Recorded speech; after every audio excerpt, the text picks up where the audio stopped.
My name is Sergeant John Chafee, John-Chafee, F like Frank, EE, with the Atlanta Police Department.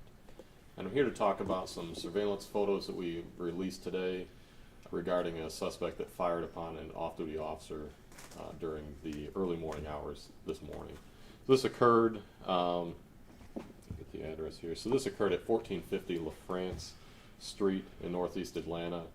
The officer was arriving at the location. He observed somebody in the parking deck acting suspiciously. It appeared that he may have been looking into vehicles and pulling on door handles. He approached him, had a conversation with that person, asked him if he lived there, if he was supposed to be there, basically. And the person was not able to provide information to confirm that he was indeed supposed to be there.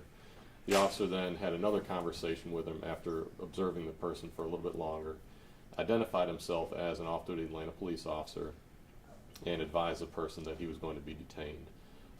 The officer was joined by his brother to assist him, and as they attempted to detain this person, he resisted. He began to walk away from them, and when they attempted to physically detain him and take him into custody, he resisted, and at that point the officer's brother observed a firearm.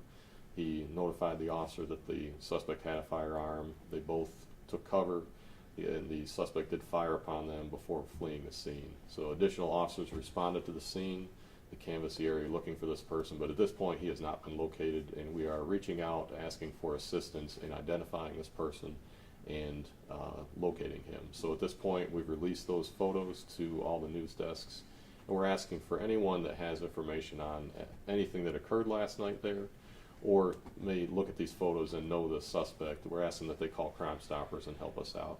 Obviously, a situation like this, somebody that is that brazen is going to fire upon a police officer. There's concerns that he would do something like that to a member of the community. So we want to make sure that we get this person off the street.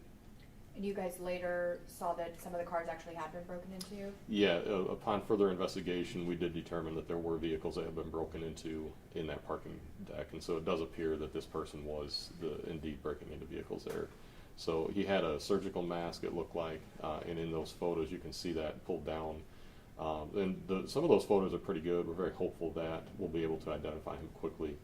But yeah, clearly he was up to no good there. The officer was able to see that, took action, and unfortunately this person decided that he was going to use that firearm to get away. We're very thankful that nobody was injured, but we definitely, this person is somebody that we would consider very dangerous, and we want to get him off the streets. The officer's brother is not a police officer, correct? That is my understanding on that. There's no indication that I've gotten that he is. And they were hiding behind cars when he started firing? It looked like, I'm not sure as far as exactly what they got behind, but it looked like once they identified that the suspect had a weapon, they both took cover, and then he opened fire. Where so I'm did not the cars sure. hit? You know what? Let me confirm on that. Yeah, let me confirm on that. I'll see if I have any indication in any of the preliminary reports that I have. So I'll check on What that. charges are the suspect facing? You know, I don't like to speculate too much on this, but at a minimum, aggravated assault.